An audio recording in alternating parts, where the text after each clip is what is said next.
Jamil Daklia, bonjour. Bonjour. Vous avez écrit dans la collection Mytho, Mythologie de la pipolisation. Quelle définition donneriez-vous de la pipolisation?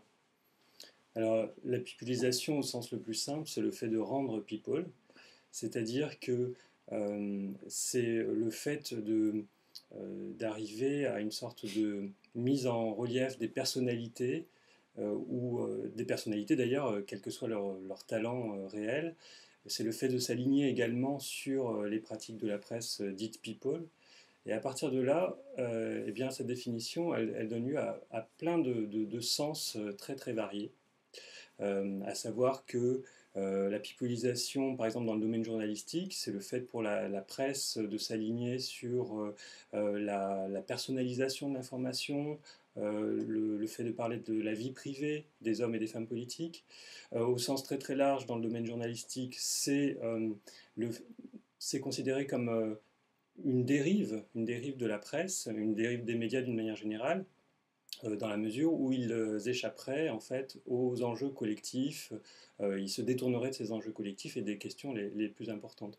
Dans le domaine politique, la pipolisation, c'est le fait que des hommes et des femmes politiques copient les vedettes dans leur manière d'être, dans leur manière d'apparaître.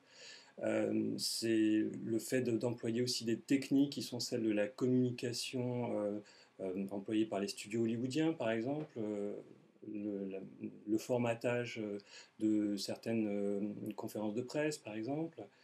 Là encore, c'est un phénomène qui est perçu souvent sous l'angle de ces dérives, puisqu'on peut parler d'une dérive populiste et d'une politique qui devient de plus en plus superficielle. Mais au-delà de ça, la pipolisation est souvent perçue comme le fait tout simplement de valoriser la médiatisation d'un individu, quel que soit son talent, ses compétences, etc. Et à votre sens, quelle idéologie et éventuellement quels projets politiques sont à l'œuvre ou sont véhiculés par la pipolisation? Alors, euh, le projet politique de la pipolisation, alors tout dépend de quel point de vue on se place. Ce qui est certain, comme je le disais à l'instant, c'est que d'un point de vue politique, la pipolisation est souvent confondue avec le populisme, une forme de populisme. Soit un populisme, par exemple, développé par certains médias, certains supports médiatiques, qui ont tendance à valoriser les petits par rapport aux grands, c'est-à-dire à donner par exemple une version critique de la politique ou une version critique par exemple des agissements des puissants. Je pense à la presse tabloïde en Grande-Bretagne notamment, je pense à certains supports people en France. Donc là, c'est une des formes de ce populisme, mais sinon, l'autre forme de ce populisme supposé, c'est plutôt le culte de la personnalité que la pipolisation entretiendrait, qui permettrait de montrer des hommes et des femmes politiques sous un jour euh, valorisant, qui mettrait finalement en valeur leur capacité de séduction, leur charisme, indépendamment de leurs idées. Donc c'est ça qui serait à l'œuvre.